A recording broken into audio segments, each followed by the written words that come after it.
Fala pessoal, bom dia. Vamos lá para mais um giro de mercado. Hoje, dia 21 de julho, sexta-feira, aquele velho sextou, né, galera? Que todo mundo gosta, né? E geralmente aquela sexta-feira é uma sexta-feira muito tranquila, muito calma, ainda mais com uma agenda esvaziada. Então as bolsas, né, podem ficar um pouco mais de neutro para baixo, né? Geralmente é isso que ocorre. Mas vamos ver o que pode ocorrer hoje, porque hoje nós temos ali o fechamento das opções, que pode trazer uma certa movimentação para o nosso Ibovão da Massa, beleza? Bom, quem vos fala sou eu, Vinícius Vilas Boas, assessor de investimento da XP Investimentos e sócio do escritório Cashwise. Se ainda não tem conta na XP, clique aqui na descrição, tem um link de abertura de conta, não paga nada, totalmente gratuito, né? E você vai ter aí acesso ao mercado financeiro, a diversos produtos e será assessorado diretamente por nós, né, da Cashwise, beleza? Bom, e se ainda não é inscrito no canal, ative o sininho de notificação, se inscreva, compartilhe, curta esse vídeo e comente, use o campo dos comentários para tirar suas dúvidas, sugerir também, é bom, né? Aqui não tem problema nenhum. E lembrando para você que está chegando agora aqui é com fatos e dados, sem viés e também não tem corte, não tem edição, beleza? Aqui é praticamente ao vivo. Estou quase botando o giro de mercado direto aqui ao vivo para evitar de eu ter que ficar subindo vídeo toda hora ali e tal. Mas vamos lá, vamos seguir, porque vocês não querem blá blá blá, beleza? Bom, olhando hoje a Ásia, né? A Ásia Pacífico fechou sem uma direção única, impactado por dois pontos. Um primeiro ponto foi a taxa de inflação lá no Japão, né, que veio acima do anterior, né, 3,3% de alta.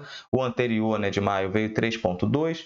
Isso acaba deixando o investidor um pouco mais incomodado com a questão de como a política monetária está sendo vista lá no Japão. Então, isso tende a mudar, né? Isso tende a mudar. Isso já foi até mesmo relatado quando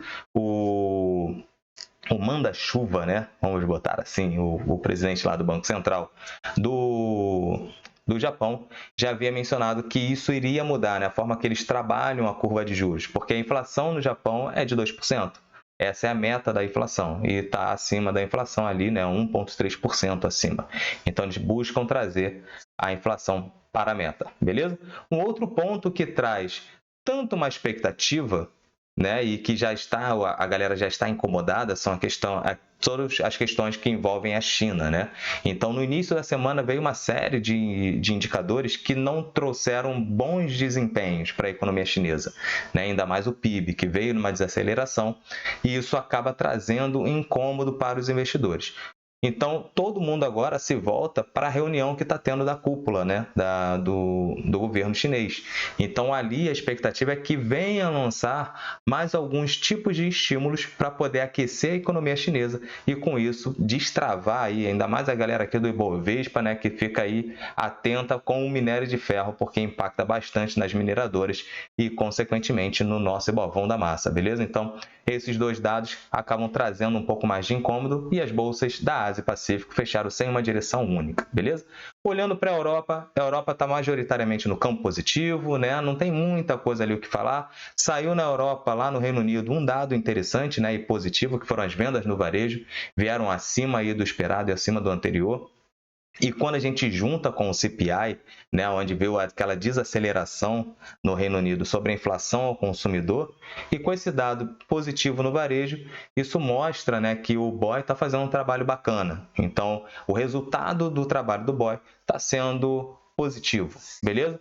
Bom, um outro dado ali que DAX da Alemanha, né, que é a maior economia da zona do euro, está para baixo, mas justamente por questões locais, né? Então, é questão de balanços corporativos. Então, nada que seja para englobar muito ali a zona do euro e a galera tá tomando um pouco mais de risco por lá, beleza?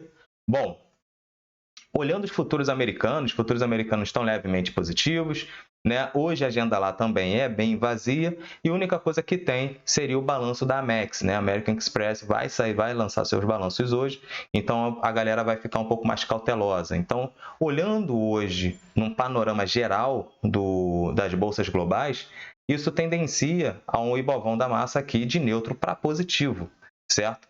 Por quê? Como a agenda é mais vazia, a gente acaba sendo impactado muito e muito influenciado pelo cenário externo. Foi o que aconteceu ontem, né? O nosso Ibovão da Massa subiu 0,45% aí de alta, ficou acima dos 118 mil pontos, porém muito impactado pelo fator externo. Por quê? o que está dando direção aqui para o nosso Ibovespa é simplesmente a questão fiscal. Lembra, vou recapitular aqueles 3 direcionadores de mercado, né?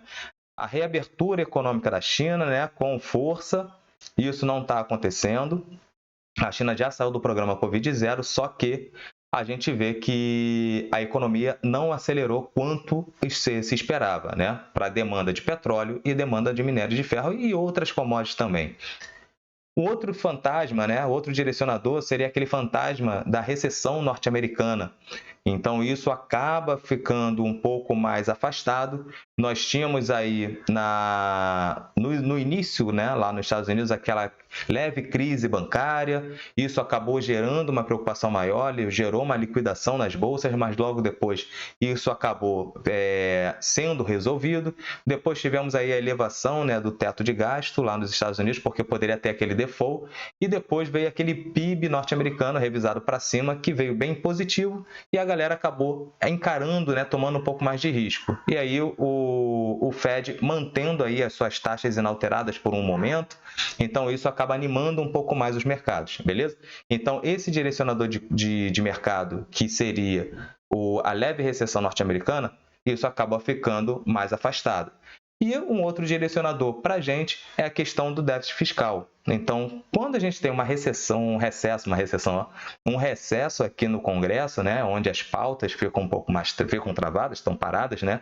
Então, o arcabouço fiscal, CARF e a reforma tributária, isso acaba deixando a bolsa um pouco mais gelada, né? Mais lateralizada. Por isso que eu mencionei que o nosso Ibovão da Massa poderia ter uma correção mais lateral, né? Ficar abaixo dos 116.500 pontos acho um pouco difícil, né? Não estou falando que não vá, mas acho um pouco difícil porque não vejo cenário para isso. E ficar também acima dos 120 mil pontos também não tem cenário. Então, pode ser que fique aí nessa rotação entre os setores até a gente ter motivadores mais fortes para poder ganhar os 120 mil pontos ou perder os 116.500, beleza? Bom, vou passar aqui para vocês o nosso Ibovão da Massa, mas antes vou até pegar aqui algumas questões, né, que vão ter de eventos aí, né? Hoje tem aí o Haddad vai se reunir com o presidente da Febraban, né, lá em São Paulo às 10h30. Nós temos também aqui a Fazenda vai divulgar o relatório de avaliação de receitas e despesas primárias do terceiro bimestre. Então, isso pode trazer até um tipo de movimentação, fora o fechamento aí das opções, né? Hoje é fechamento aí de opções, então a galera pode trazer algum tipo de movimentação para o nosso Ibovespa, beleza? Bom, trazendo aí o nosso Ibovão da Massa subindo 0,45%, ficando acima dos 118 mil pontos, bem tranquilo. Então a gente vê aí agora essa lateralização aqui, né? Logo em seguida, depois quando começou o recesso, e as pautas, né, envolvendo as questões fiscais ficando um pouco mais travadas, né? O que veio aí em seguida veio o programa Desenrola, os bancos estão até mesmo trazendo, né, aderindo parte disso. O Itaú já mandou ontem também o quanto ele já trabalhou em cima do programa, né? Acho que 161 mil pessoas ali aderiram ao programa Desenrola, então está caminhando. Vamos ver o que isso pode trazer de positivo para a gente, né? Para a gente e para a economia. Tomara que venham coisas boas, né? Que não impactem tanto negativamente no balanço dos bancos, né, e que venha destravar, botar um pouco mais de dinheiro nessa economia, beleza?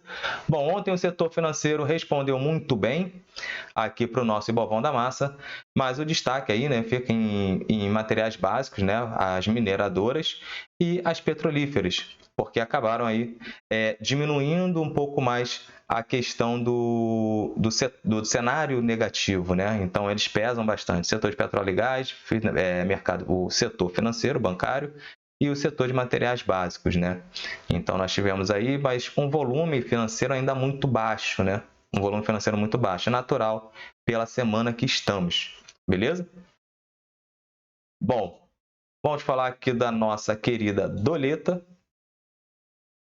O dólar, que teve aí uma leve alta, né? 0,16%, mas o índice DX ainda continua fraco, né? Mostrando ali uma fraqueza. Então, mesmo tendo essa leve alta, né? Essa leve alta ainda mais impactado, né, com a abertura lá da curva de juros norte-americanas, né? A gente vê até aqui a ponta longa dos DIs subindo um pouco mais, ganhando um pouco mais de força. Isso acabou trazendo, né, o dólar, que estava no campo negativo, né, logo pela manhã, reverter o seu sinal e fechar no campo levemente positivo, né, com mais de 0,16% aí de alta. Beleza? Bom, olhando aqui o nosso calendário, se vocês olharem, zerado, né? Não tem nada, nada basicamente. O que nós temos hoje é basicamente reuniões em relação, né, o Haddad, como falei, que vai se reunir com o pessoal ali da Febraban, né, e depois vai falar com o presidente do conselho, né, de administração da Copersucar. E também o Haddad ontem, né, informando sobre as discussões da reforma do imposto de renda, né, que ainda não será aberta, né, vai deixar amadurecer um pouco mais o tema para depois sim levar para o Congresso, né? Ele mencionou que o foco está na reforma tributária, né, que está lá no Senado, no andamento no Senado. Esse vai ser o foco quando voltarem ali de recesso. Então não tem muita coisa o que falar. E também não tem muita coisa para se fazer no mercado, né? O que tem hoje é você entender o seguinte. Vou trazer aqui para vocês, né? Trazer meu rostinho lindo novamente. O que tem hoje para se fazer é o seguinte: analisar as empresas, certo? Por quê? Você do curto prazo, né? Do day trade e tal, eu já falo para você, cara, segura a onda.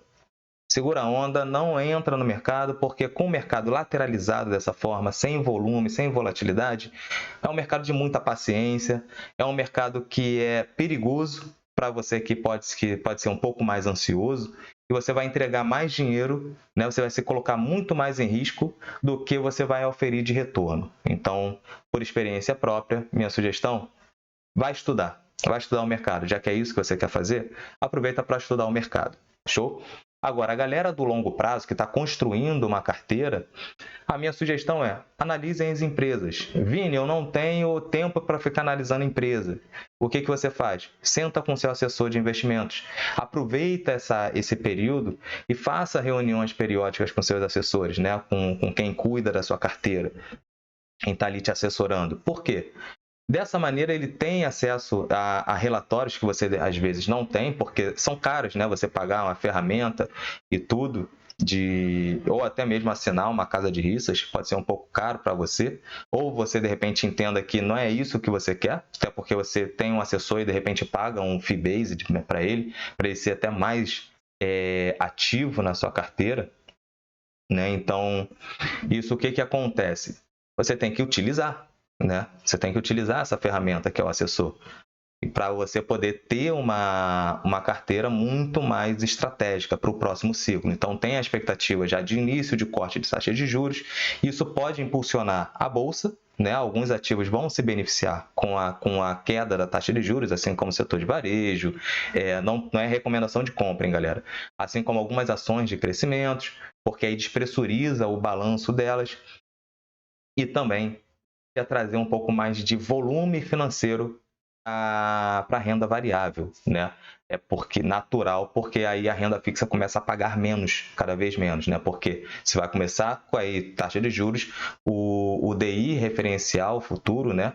Ele já começa a pagar menos. Então, quando você vai pegar um pré-fixado hoje, você já vai encontrar ali pré-fixados de 13,75, 13,45, já está numa excelente taxa, né? Você já não encontra mais aqueles títulos de 14%, 15% ao ano tão fácil assim, beleza? Então, a expectativa sobre a renda fixa começa a mudar, então a rotação na carteira é natural que isso venha a ocorrer, beleza?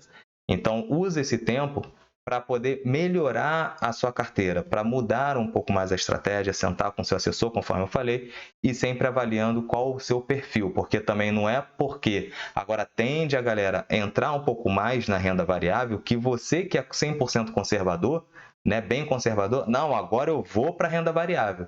E você não quer ver ali o seu patrimônio variar 0,1% para baixo, por exemplo. Entendeu? Então, muita cautela, muita atenção para você também não ser levado pela manada, beleza? Então, assim, esse é o recado de hoje. Muita atenção com o capital de vocês. um bom final de semana, até segunda-feira com mais giro de mercado. E hoje sai a carteira, né, do Descomplicando Finanças. Vou lançar hoje aí, já está ali programado. Vai sair hoje para vocês na parte da tarde.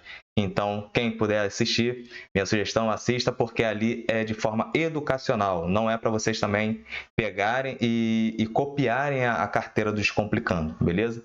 Porque ali eu tenho um perfil, eu tenho um objetivo. E a sua carteira pode ser feita de uma outra maneira, e até porque eu separei as empresas das quais eu estudo um pouco mais. Beleza? Então, forte abraço, pessoal. Até segunda-feira, até daqui a pouco, né? Vamos botar assim, com a carteira do Descomplicando Finanças, e até segunda-feira com mais giro de mercado. Valeu!